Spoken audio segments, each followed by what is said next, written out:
जय हिंद दोस्तों, मैं महेंद्र शर्मा स्वागत करता हूं वन वर्ल्ड हिंदी में आपका। उम्मीद करता हूं आप खुश और स्वस्थ है। दोस्तों आइए दिखाते हैं पाक मीडिया की एक और लेटेस्ट डिबेट, जिसमें कैसे अब पाकिस्तान को एक दुनिया की महाशक्ति साबित करने में की कोशिश कर रहा है इमरान खान की गोदी मीडिया। क्योंकि कहीं ना कहीं आज पाकिस्तान में जो हालात है उसका जिम्मेवार कहीं ना कहीं पिछले 4-5 सालों से इमरान खान है। जबकि उसको उसकी जो चालें चली थी, उसने दूसरे देशों के साथ, किसी देश के साथ इसने कोई कोऑर्डिनेशन बिठाया नहीं और अपने आप को साबित करने की कोशिश में पूरे पाकिस्तान को आज गड्ढे में डाल के चला गया है। तो दोस्तों देखिए कैसे पाकिस्तानी मीडिया का हाल और कैसे ये पाकिस्तानी बौखलाए हुए हैं और दूसरे देशों पे लांछन और अनर्गल अनाप शनाप बातें कर रहे हैं। तो दोस्तों देखिए डिबेट और कमेंट में अपनी प्रतिक्रिया जरूर दें। लास्ट में आपसे रिक्वेस्ट करूँगा, चैनल पर नए हैं तो चैनल को सबसे पहले सब्सक्राइब करें, लाइक शेयर कमेंट जरूर करें। दोस्तों जय हिंद, वंदे मातरम, भारत माता की जय। दोस्तों रीडल ने और रबी का ग्रांट ने जिसकी तरफ इशारा किया, यानी आप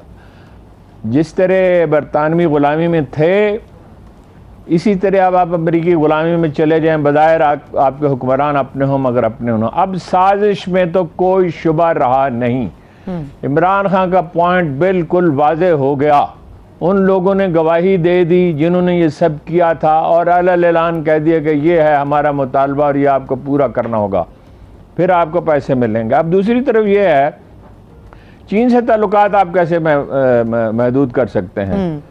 अव्वल तो आप रूस से भी ताल्लुकात इतने महदूद नहीं कर सकते। वो आपको पाइपलाइन बना के दे रहे थे कराची से लेके पेशावर तक गैस की, जिससे बहुत मसला हल हो जाता। और दूसरा ये है कि वो अपना सेंट्रल एशिया में मदद कर सकते थे आपकी, और पाकिस्तान के उनको ज़रूरत थी। और 30% कम पे डीजल और पेट्रोल आपको देना चाहते थे, जिसका मतलब मुझे फिगर्स में सही अंदाज़ा नहीं है, लेकिन सिर्फ इस साल $7.5 बिलियन एक्स्ट्रा खर्च हुए हैं पेट्रोल महंगा होने की वजह से।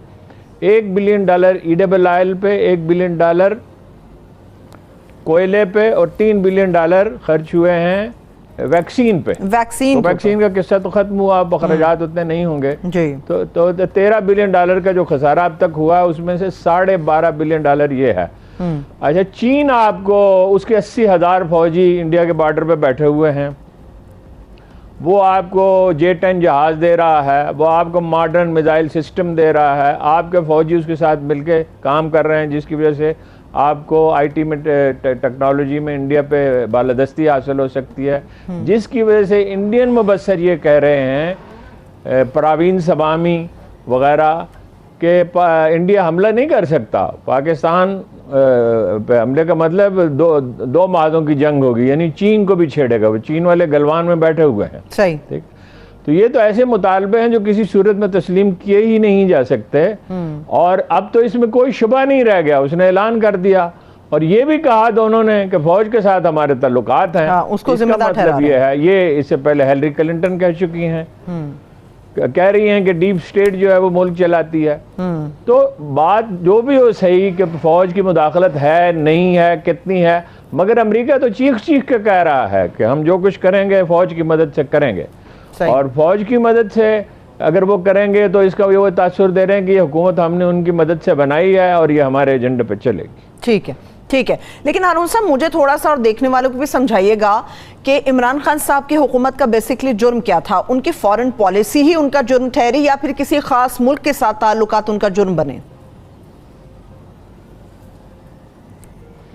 नहीं, फॉरेन खास मुल्क के साथ, रूस के साथ ताल्लुकात जो हैं वो उन्होंने कहा कि मत जाएं रूस, बिल्कुल वाजे कहा उसने, डोनाल्ड लू ने कहा कि वहां मत जाएं, वहां आप नहीं जा सकते, यूक्रेन में हमायत करें। देखिए ना, आप दोनों चीज़ों को मिला के देखें। जो ख़त भेजा गया था पाकिस्तानी सफ़ीर की तरफ से, जो नेशनल सिक्योरिटी काउंसिल ने कहा कि मुदाखलत है, खुली मुदाखलत है, ब्लेटेंट इंटरफेरेंस, खुली मुदाखलत है। बल्कि इसका एक तर्जुमा ये भी हो सकता है कि बड़ी बेहयाई के साथ और बड़ी शिद्दत के साथ मुदाखलत की गई है, तमाम कवायद, इसलिए उस पर बाकायदा एहतजाज किया गया। अब दोनों को मिला के देखें तो साजिश में क्या शुबा रह गया? तो रूस अगर वो न जाते तो ये ऊंट की पीठ पे आखिरी तिनका था। वैसे वो पहले भी कह रहे थे इस्लामिक फोबिया की बात, उन्होंने पहले भी कहा, अपना ये शायद बाद में कहा, मेल्सी के जलसे में कहा कि हमको यूरोपीय यूनियन के गुलाम हैं, उन्होंने जो खत जारी किया, तो खत जारी करना तो ब्लैकमेलिंग थी ना, ये तो कभी होता ही नहीं है। और जो डोनाल्ड लू ने धमकी दी कि तहरीक अदम एतमाद आएगी, तहरीक अदम एतमाद का तो उस वक्त नामो निशान ही नहीं था। ये इतने कॉन्फिडेंट कैसे थे कि तहरीक अदम एतमाद आएगी भी? बिलावल बार बार कह रहा था और जरदारी साहब भी कह रहे थे कि तहरीक अदम एतमाद आएगी भी और कामयाब भी होगी। कामयाब कैसे होगी? इन्होंने उनके आदमी तोड़े, कैसे तोड़े? हाँ। ये बंदोबस्त इन्होंने कैसे किया? वो तो पीडीएम से अलग हो चुकी थी, पीपल्स पार्टी। फिर कहाँ से उनको इशारा मिला? जाहिर है अमेरिका से उनको इशारा मिला। बिलावल वहां जाते रहते हैं, जो बाइडेन ने उन्हें नाश्ते में बुलाया, इमरान खान को फोन नहीं किया। इसका क्या मतलब है? फिर वो न्यूयॉर्क गए और वहां से गायब होकर वाशिंगटन चले गए और उनके साथ कोई आदमी नहीं था। वहां वो कई दिन रहे, वहां वो क्या करते रहे। फिर उन्हें वजीर खारजा बनाया गया, एक 26 साल के लड़के को, जिसे मालूम ही नहीं है, जिस पर यूरोपीय यूनियन और अमेरिका को एतमाद हो सकता है, आलम इस्लाम में किसी को नहीं हो सकता। उस वक्त जब सऊदी अरब और दुबई के प्रिंस मोहम्मद ने, दोनों का नाम एक ही है, प्रिंस मोहम्मद, उन्होंने उनके फोन सुनने से इनकार कर दिया जी, जो बाइडेन के जी। उस वक्त आप मतलब ये दुनिया बदल रही है। सेंट्रल एशिया में पाँव नहीं जमा सकता अमेरिका, और कजाकिस्तान में उसकी कोशिश नाकाम हो गई, यूक्रेन में उसकी कोशिश नाकाम हो गई, और चीन को रोकने की उसकी सारी कोशिशें नाकाम हो गई हैं। उस वक्त वो पाकिस्तान को एक क्लाइंट स्टेट बनाना चाहता है और वो ये कह रहा है, और यहाँ अड्डे वो उसने मांगे, बिल्कुल अब इसमें कोई शुबा नहीं रहा, अड्डे मांगे, दिए तो नहीं जा सकते अड्डे जी। तो जाहिर है कि भाई रूस जाना जो था वो तो आखिरी दिन का था ना, लेकिन नाराज तो वो उससे पहले थे। 1 साल हो गया जो बाइडेन को उसने टेलीफोन नहीं किया। वो बिलावल की क्या अहमियत है कि उसे नाश्ते पे बुलाए? इसका मतलब देखिए, ज़िया-उल-हक के ज़माने में एक ISI ने खत का सुराग लगाया जो लिखा गया था अमरीकी सफारत खाने को कि ज़िया-उल-हक के मुखालफिन की मदद की जाए। ये जून-जुलाई 1979 की बात है। ज़िया-उल-हक ने 12 सफ़े का ख़त लिखा अमरीकी सदर को कि इधर अफ़गानिस्तान में रूसियों की मुदाखलत का ख़तरा है, इधर आप मेरी हुकूमत ख़त्म करने की कोशिश कर रहे हैं और मुखालफिन की मदद करने की कोशिश कर रहे हैं। तो ये तो सारा खित्ता ही डिस्टेबलाइज होने वाला है। और उसकी पेशीन गोई बिल्कुल दुरुस्त साबित हुई। 6 महीने के बाद रूसी फौज दाखिल हो गई। फिर अमरीकी भागते हुए आया, मुंह में घास लेके आए कि जी हमारी मदद करें। फिर ब्रेजिंस्की ने आगे कहा कि जी उनको अंगेज रखें। ज़िया-उल-हक ने कहा क्या अंगेज रखें जी, हम उनको वापस भेजेंगे। और आपको पता है कि कैसी खूनरेज जंग हुई, 13 लाख अफगानी मारे गए और कोई 70-80 लाख ने हिजरत की, इससे ज़्यादा नहीं की। कुछ ने अंदरूनी मुल्क की, कुछ ने ईरान की, कुछ ने पाकिस्तान की, और अफगानिस्तान उजड़ गया। फिर अमरीकियों ने मुदाखलत की, फिर जो कुछ हुआ आपको पता है। तो पाकिस्तान को हमेशा जब हम कहते थे तो लोगों की समझ में नहीं आता था कि पाकिस्तान को डिस्टेबलाइज रखना उनका मकसद है। इंडिया का मकसद है पाकिस्तान को ख़त्म करना। वो तो इंशाअल्लाह कभी रोज़ क़यामत तक नहीं ख़त्म हो सकता। इंडिया ख़त्म हो सकता है जिसके अंदर इतने तजादात है, पाकिस्तान नहीं हो सकता। तो अब तो उन्होंने साफ कह दिया ब्रूस रीडल ने कि हम गैर मुस्तहकम रखना चाहते हैं। अब तो अमेरिका मायल है इंडिया की इस थ्योरी की तरफ कि बलूचिस्तान को अलग कर दिया जाए। और ये हवाई बात नहीं है, मैं पूरी जिम्मेदारी से कहता हूँ, इसकी कोई तरदीद कर दे जिम्मेदार आदमी, यानी फौजी हल्कों में से, कि चीनी इतने परेशान थे बलूचिस्तान में। वो वहाँ तो वो जाना चाहते थे गवादर में, इतने परेशान थे कि उन्होंने एक मुतबादिल मनसूबा बनाया था।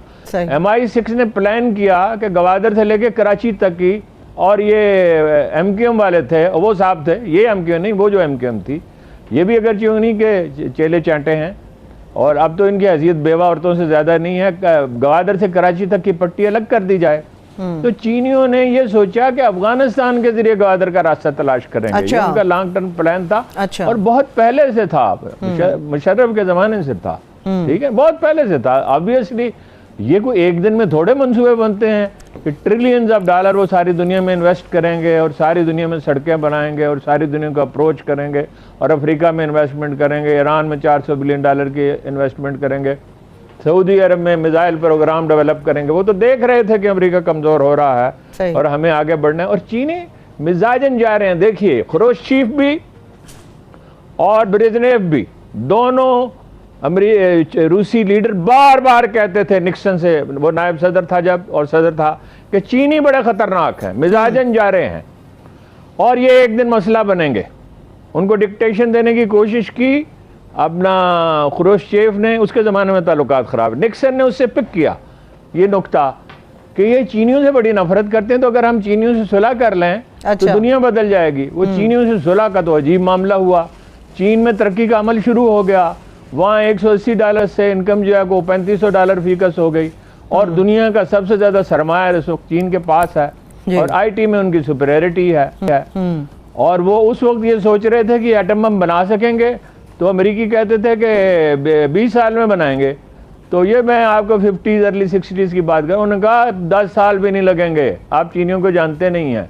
वो तुले हुए हैं, तुले हुए वो इस बात पे थे कि हम मुदाखलत नहीं करने देंगे, और मुदाखलत नहीं करने देंगे तो उन्होंने क्रूड किस्म के एटम बम बनाए और मिसाइल बहरहाल बेहतर बनाए, और वो पहाड़ियों में लगाए, और रूस को भी चैलेंज कर दिया और चीन को भी चैलेंज कर दिया कि इधर कोई मैली आंख से न देखे। और उसके बाद डिंग शाओपिंग आ गया, उनकी इक्तिसादी तरक्की का अमल शुरू हो गया। अब वो बराबर की एक ताकत है। अमेरिका का माली अदारों में असर व रसूख ज़्यादा है, इबलागी अदारा मीडिया में ज़्यादा है, फौजी बजट ज़्यादा है, लेकिन सरमाया तो चीन के पास है, डिटर्मिनेशन तो चीन के पास नहीं है, इसमें कोई शक नहीं। और पाकिस्तान अगर इन्हिसार कर सकता है दिफाई मामलात में तो चीन पे कर